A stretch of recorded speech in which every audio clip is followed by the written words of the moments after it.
चलिए देखते हैं क्या कह रहा है। ए और बी मिलकर किसी काम को 12 दिन में पूरा कर सकते हैं। यदि ए अकेले काम करके आधे काम को पूरा करता है, क्या कह रहा है, यदि ए अकेले काम करके आधा निपटाता है। पहले क्या कह रहा है कि ए और बी दोनों मिलकर के काम को 12 दिन में पूरा करते हैं, तो उसी सूत्र का यूज करेंगे कि ए अकेला काम को कितने दिन में पूरा करता है, बी इतने दिन में पूरा करता है, दोनों मिलकर उस कार्य को कितने दिन में पूरा करेंगे। तो ये आप सूत्र आप जानते हैं क्या होता है, ए गुणे बी बटे में ए प्लस बी बराबर कितना दिया हुआ है 12 दिन, यानी दोनों मिलकर के उस कार्य को कितने दिन में करेंगे, ये सूत्र होता है। ठीक है, अब यहाँ पर ये बराबर दिया हुआ 12 दिन। आगे कह रहा है यदि ए अकेले काम करके आधे काम को पूरा करता है, यानी ए कह रहा है कि यदि आधे ही काम को निपटा रहा है और फिर छोड़ जाता है, यानी आधा काम करता है ए और उसको छोड़ देता है, अब बाकी जो बचा हुआ आधा काम है और इसके बाद बी अकेला काम करके शेष काम पूरा करता है, यानी बाकी जो आधा काम बचा हुआ है उसको बी करता है।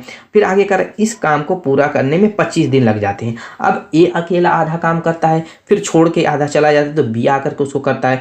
इन दोनों काम को करने में, यानी दोनों मिलकर के ये काम बारी बारी जब कर रहे हैं तो उस काम को करने में 25 दिन लग जाते हैं। क्लियर हो गई बात। अब यहाँ पर कह रहा है कि यदि बी ए की तुलना में अधिक कुशल हो, क्या कह रहा है कि बी अगर अधिक कुशल है ए की तुलना में, तो हर हाल में जब बी कुशल होगा तो इसको काम करने में कम दिन लगेंगे। क्या लगेंगे, इसको काम करने में कम दिन लगेंगे। क्यों, ये ज़्यादा मेहनती है, जो ज़्यादा मेहनती रहेगा उसको काम करने में कम दिन लगेंगे और इसको क्या लगेंगे, ज़्यादा दिन लगेंगे। ये तो इतना कन्फर्म है, जो ज़्यादा अधिक कुशल होगा, जो ज़्यादा मेहनती उसका काम करने में कम दिन लगेंगे। और तो वही कह रहा है कि यदि बी ए की तुलना में अधिक कुशल है तो बी द्वारा स्वयं काम करने में कितना दिन लग जाएगा, यानी बी अकेले उस कार्य को कितने दिन में पूरा कर लेगा। अब यहाँ से अगर हम इस समीकरण से देखते हैं तो ए प्लस बी बराबर क्या हो जाएगा, 2 का आपका हो जाएगा, यानी 50 हो जाएगा। क्लियर हो गया। अब यहाँ पर देखिए, यहाँ पर यहाँ से हम निकाल सकते हैं इस समीकरण से ए गुणे बी बराबर यहाँ पर मैं लिख देता हूँ, इसको यहाँ से उठाइए वरना पता ही नहीं चलेगा। यहाँ पर तो यहाँ पर मैं लिख सकता हूँ ए गुणे बी बराबर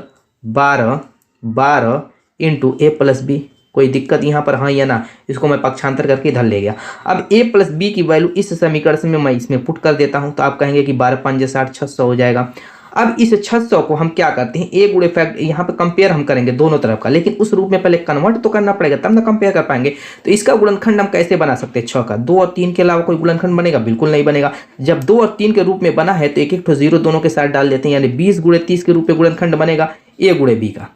लेकिन यहाँ पर देखिए, ए को 20 लेंगे कि ए को 30 लेंगे, बी को 20 लेंगे कि बी को 30 लेंगे। पहले ही कह दिया है कि बी ज्यादा कुशल है, बी जब ज्यादा मेहनती है तो उसको कम समय लगेगा, यानी उसको 20 दिन लगेंगे और ए को 30 दिन लगेंगे। तो कंपेयर करने पर बी बराबर क्या हमें निकल गया, यहाँ से डायरेक्ट 30 निकल गया। अगर आप कंपेयर न करते तो फिर आपको ए माइनस बी निकालना पड़ता, फिर उसके बाद दुनिया भर का टाइम लग जाती। तो हमें इस तरीके से डायरेक्टली सेकंडों में हमने निकाल लिया, इसमें कोई दिक्कत नहीं होगी। यहाँ पर सॉरी, यहाँ पर क्या है, b बराबर 20 होगा, b बराबर 20 होगा क्योंकि इसको कम समय लगेगा, और a बराबर 30 होगा। क्लियर हो गई बात। Option C is the right answer. चलिए अगला देखते हैं। नेक्स्ट क्वेश्चन क्या कह रहा है, किसी परीक्षा में चरण ने 54 अंक प्राप्त किए जो कुल अंकों का 72% के बराबर था। परीक्षा कितने अंकों की थी।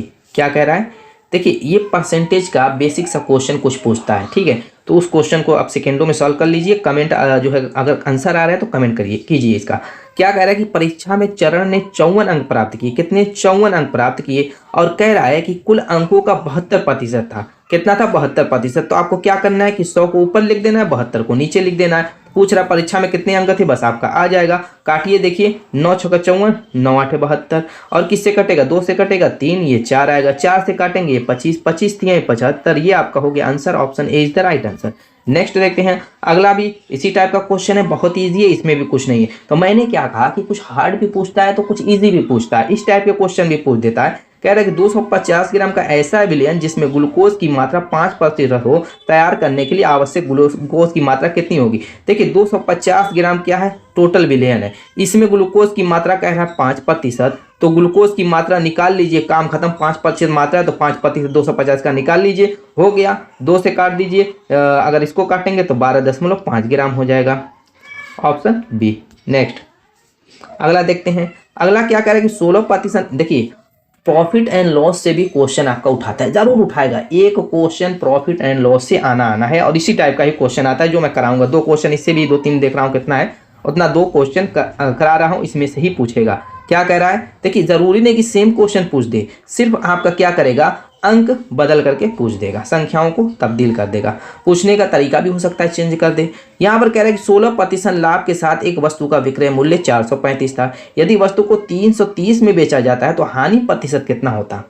क्या कह रहा है कि 16% के लाभ के साथ वस्तु का विक्रय मूल्य 435 है। अगर हम वस्तु का क्रय मूल्य निकाल लें, फिर कह रहा है वस्तु को 330 रुपये में बेचा जाता है, तो उस क्रय मूल्य से इस विक्रय मूल्य की तुलना करेंगे, तब हमें पता चलेगा कि इसको हानि हुई है कि नुकसान हुआ है कि फायदा हुआ है, प्रॉफिट है कि लॉस है। तो उस कंडीशन में पता चलेगा। तो पहले हमें एक सीपी निकालना पड़ेगा, कॉस्ट प्राइस। सीपी निकालने के लिए क्या करेंगे, 16% लाभ पर बेचने पर उसका विक्रय मूल्य सेलिंग प्राइस हो जा रहा है 435। कितने के लाभ पर बेचने पर? 16% के लाभ पर। तो 100 को ऊपर लिखेंगे, 100 को और 100 में जोड़ करके 16 को नीचे, यानी 116 नीचे लिखेंगे, तो आपका कॉस्ट प्राइस निकल जाएगा। ये सिंपल तरीका आपको पता है, ठीक है। अब इसको काट लेते हैं, देखते हैं किससे किससे कट रहा है।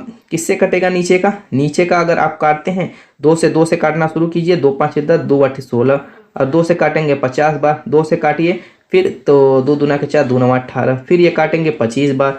अब यहाँ पर 29 से ये काट लीजिए, 29 से काटेंगे, 29 से करने 29 बचा आपका दोस्तों 145, 29 यानी 15 बार जाएगा। अब 15 का 25 में गुणा कर दीजिए, 15 5 75, 15 के 30, 30 और दोस्तों आपका हो जाएगा 37, 375। सीपी आपका 375 आ गया, ठीक है। फिर कह रहा है यदि वस्तु को 330 में बेचा जाता, कह रहा कि 435 के बजाय अगर 330 में वस्तु को बेचा जाता, जैसे मान लीजिए कि सीपी आपका है, सीपी आपका आया कितना? 375, ठीक है। वस्तु का क्रय मूल्य 375 था। कह रहा कि अगर इसको एसपी 330 में बेचा जाता, दूसरा जो सेंटेंस कह रहा है 330 में बेचा जाता, तो हानि प्रतिशत कितना होता? अब इस कंडीशन में देखिए, 375 की वस्तु को अगर हम 330 में बेचेंगे तो टोटल कितने का हानि हो जाएगा? 45 रुपये का। 45 रुपये का नुकसान हो रहा है। तो कह रहा है कि हानि प्रतिशत में पूछ रहा है, तो 45 का नुकसान कितनी कॉस्ट प्राइस पे हो रहा है? 375 पे हो रहा है। अब गुणे 100 बना दीजिए, जो आपका आएगा वही प्रतिशत में हानि प्रतिशत हो जाएगा। काट लीजिए, किससे काटेंगे? 5 से काटिए, 5 7 35, 5 3 15, 5 7 35, 50 25 75 आ जाएगा। ये आपका कितना हो जाएगा दोस्तों? 5 9 45, 9 से 25 से काटिए, 25 3 75, 25 चौको 100। अब यहाँ पर हो गया 9, 3 से 3 तरीके 9, 4 3 12, कितना आ जाएगा? 12। ये आपका आंसर हो जाएगा। Option C is the right answer. Clear हो गया? चलिए अगला देखते हैं। अगला प्रॉफिट एंड लॉस का ये भी क्वेश्चन है। कह रहा है एक खराब वस्तु जिसका मूल्य 1200 है। क्या कह रहा है? एक खराब वस्तु है जिसका मूल्य 1200 रुपया कह रहा है, को 15% हानि पर बेचा जाता है। क्या कह रहा है? 15% हानि पर बेचा जाता है। फिर क्या कह रहा है? यदि मूल्य में और 15% की कमी की जाती है तो उसका विक्रय मूल्य क्या होगा? पहले तो इसको कह रहा है कि 15% हानि पर बेच दिया जाता है। किसको दोस्तों? इस 1200 रुपये की वस्तु को। तो 15% हानि पर बेचेंगे तो 100 में से 15 घटाइए, उसको ऊपर लिखिए और 100 को नीचे लिखिए। लेकिन फिर कह रहा है कि इसी वस्तु में से फिर 5% की और कमी कर दी जाती है। जैसे कोई ग्राहक गया, कह 15% को, तो उसको कह दिया कि मैं 15% कम करूंगा इस सामान पे। 15% कम करा करके उसने दुकानदार से सौदा हो रहा था, लेकिन दुकान जो कस्टमर जिद पे आ गया कि नहीं मैं 5% और इसमें से कम कराऊंगा, ठीक है। तो इसने तो पहले 15% कम किया, लेकिन पुनः फिर इसी सामान में से 1200 की जो वस्तु थी उसमें से क्या किया? 5% और कम करना पड़ा। तो वो 5% कम करने के लिए यहीं पर फिर कम कीजिए, 100 में से 5 को घटाइए और बटे में 100 कर दीजिए। यानी दोनों बार इसी में से निकालना है, अलग से नहीं निकालना है, दोनों बार इसी में कर देना है, आपकी वैल्यू आ जाएगी। 2 0 से 2 0 काट दीजिए, 5 से काटिए, देखिए कट रहा है, काटिए। 5 से काटेंगे 17, और इसको काट दीजिए 5 से, तो ये आपका 20। 5 से काटेंगे 19, 5 से काटेंगे 4 बार, 4 से काटेंगे 4 3 12, ठीक है। अब इसका गुणा कर लीजिए, 17 3 51 हो जाएगा। 51 गुणे 19, 19 1 19, 19 5 95, 95 और 2 95, 19 से 19 को 9 हो जाएगा, 95 96 9 69। Option B is the right answer. Clear? Next देखते हैं। अगला हमारा क्वेश्चन क्या कह रहा है कि 6% प्रति वर्ष साधारण ब्याज की दर पर एक धनराशि 6.5 वर्षों में 834 हो जाती है। प्रारंभ में निवेश की गई राशि क्या थी? प्रारंभ में निवेश की गई राशि का मतलब समझ में आ गया? मूलधन क्या था? मूलधन पी पूछ रहा है क्या था। तो कह रहा है कि 6% प्रति साधारण ब्याज पर एक धनराशि 834 है क्या? ये अमाउंट दिया हुआ। अमाउंट का मतलब हो गया जैसे PRT होता है साधारण ब्याज का सूत्र, PRT बटे में 100 होता है, और इसमें हमने फिर P को जब जोड़ दिया, यानी कि ये क्या हो गया? सिंपल इंटरेस्ट प्लस प्रिंसिपल बराबर आपका अमाउंट बनता है। तो यही बराबर क्या हो जाएगा? आपके अमाउंट के। किसके बराबर हो जाएगा? आपके अमाउंट के, ठीक है। अब यहाँ पर सबका मान रख दीजिए और कुछ करना नहीं है, और जो है आपका आंसर आ जाएगा। 6% क्या दिया हुआ, साधारण ब्याज, यानी आर का मान दिया हुआ, पी का मान निकालना है तो पी कॉमन ले सकते हैं, ऐसे भी लगा लीजिए या ऐसे भी लगा लीजिए, कैसे भी लगा सकते हैं। चलिए कॉमन ही लेकर के लगा लीजिए। यहाँ पर अगर देखें दोस्तों तो आपका आर टी है, आर टी क्या है 6 है, और टी समय दिया हुआ 6 दूना 12, एक 13/2 हो जाएगा, 13/2, 2 को नीचे लेके चले जाते हैं, ये 200 हो जाएगा, और ये +1 बराबर अमाउंट क्या दिया हुआ, ए 834।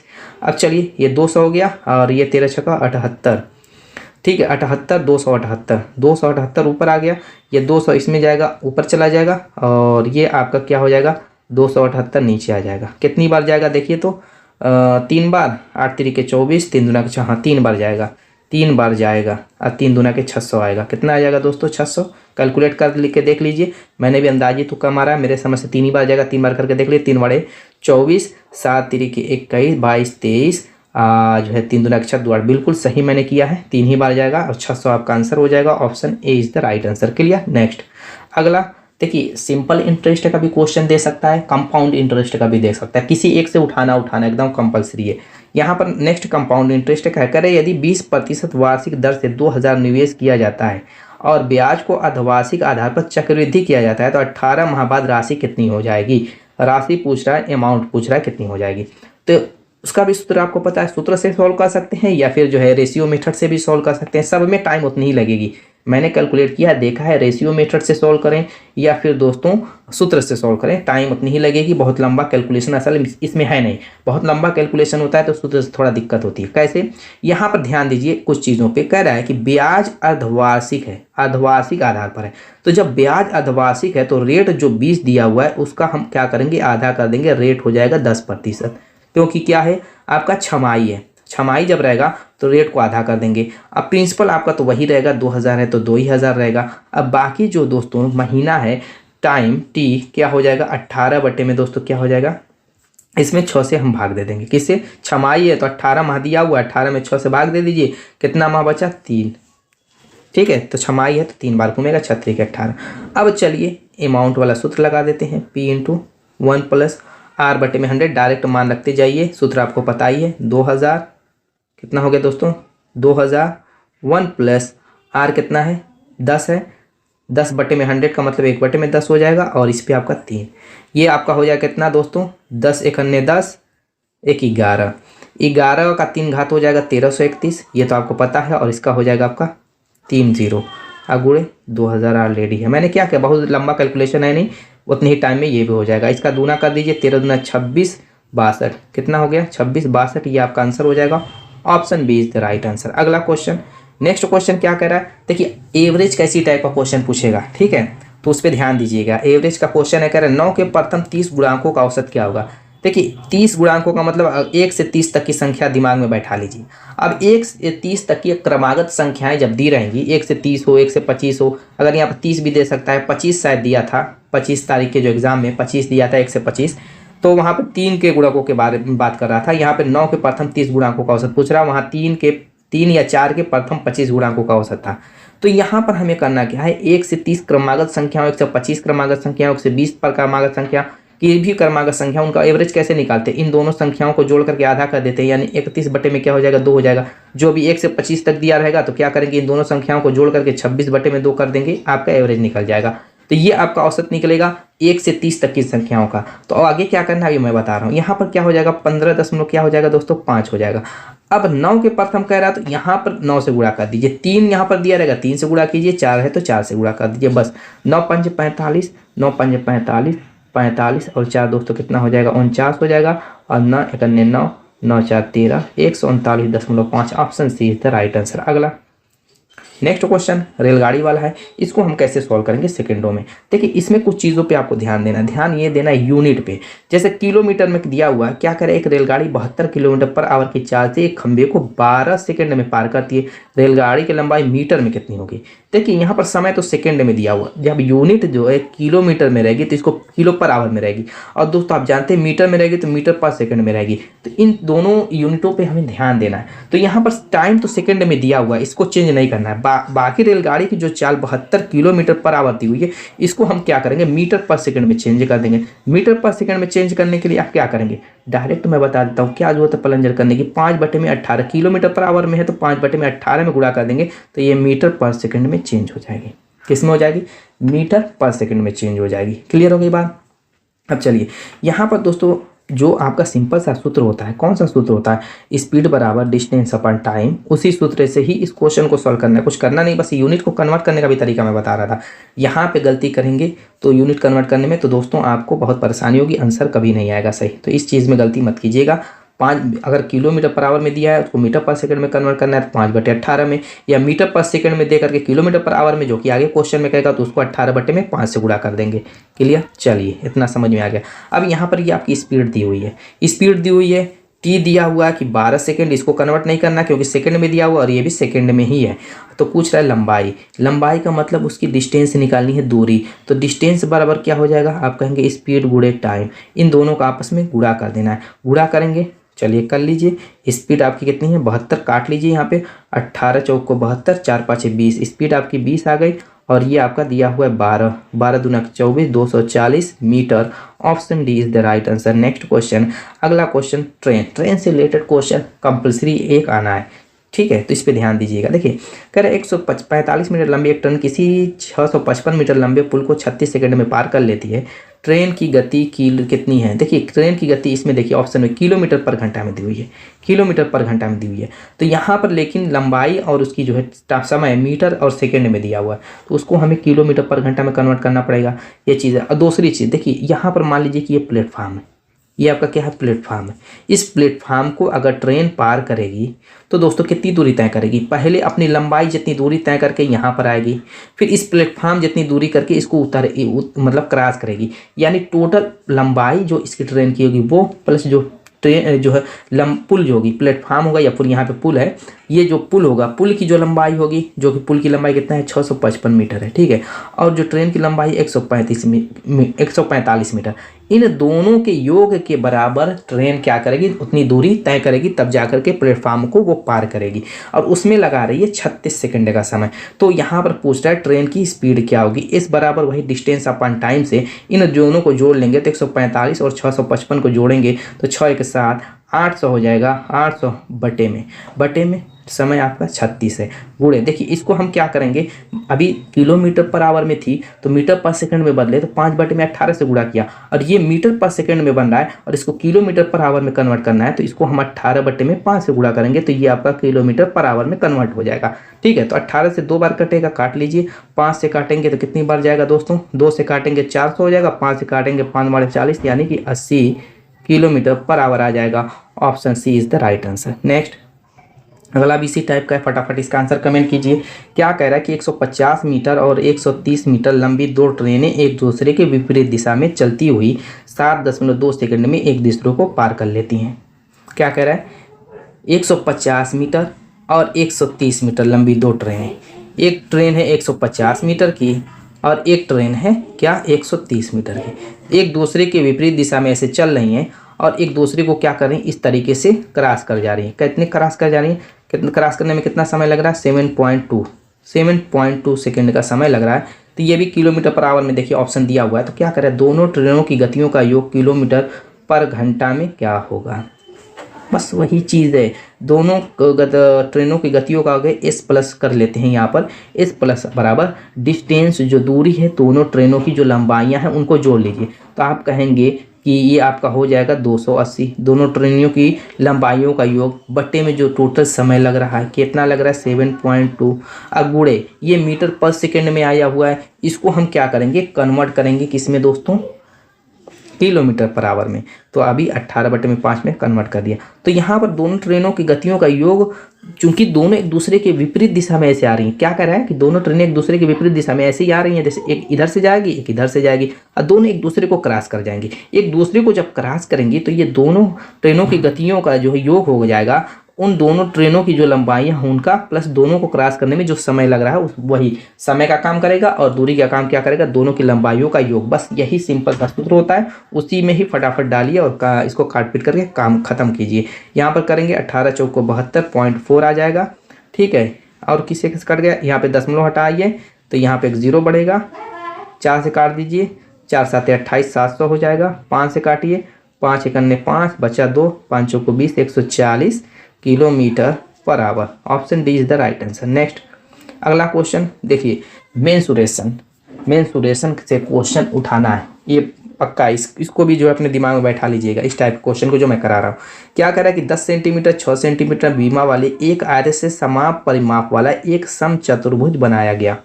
क्या कह रहा है, क्या कह रहा है उस पर ध्यान दीजिए। देखिए एक आयत है जिसकी लंबाई 10 सेंटीमीटर चौड़ाई 6 सेंटीमीटर है। इसी परिमाप का जो इसका परिमाप आएगा, सेम परिमाप से एक समांतर चतुर्भुज बनाया गया, एक समांतर चतुर्भुज बनाया गया जो इस आयत का परिमाप था। समांतर चतुर्भुज में जिसका एक कोण 60 डिग्री है, कह रहा है कि जो इसका एक कोण है वो 60 डिग्री है। ठीक है, मान लीजिए एक विकर्ण था, इधर का विकर्ण मिलाने की जरूरत नहीं, उसी पे हम सेट कर देंगे अभी। चलिए, कह रहा है कि समचतुर्भुज, समांतर चतुर्भुज नहीं सॉरी समचतुर्भुज है। समचतुर्भुज का मतलब जिसकी सभी भुजाएं क्या होंगी, बराबर होंगी, x x x x इस तरीके से सभी भुजाएं बराबर हैं। तो चूंकि मैंने थोड़ा सा एंगल इसलिए तिरछा कर दिया, सीधे पर बनाता तो एक वर्ग बन जाता, समचतुर्भुज नहीं होता, और नहीं उसका एंगल 60 डिग्री होता, वहाँ पे 90 डिग्री हो जाता। तो 60 डिग्री के एंगल पर मैंने एक समचतुर्भुज बनाया है। ठीक है, इतना क्लियर हो गया बात।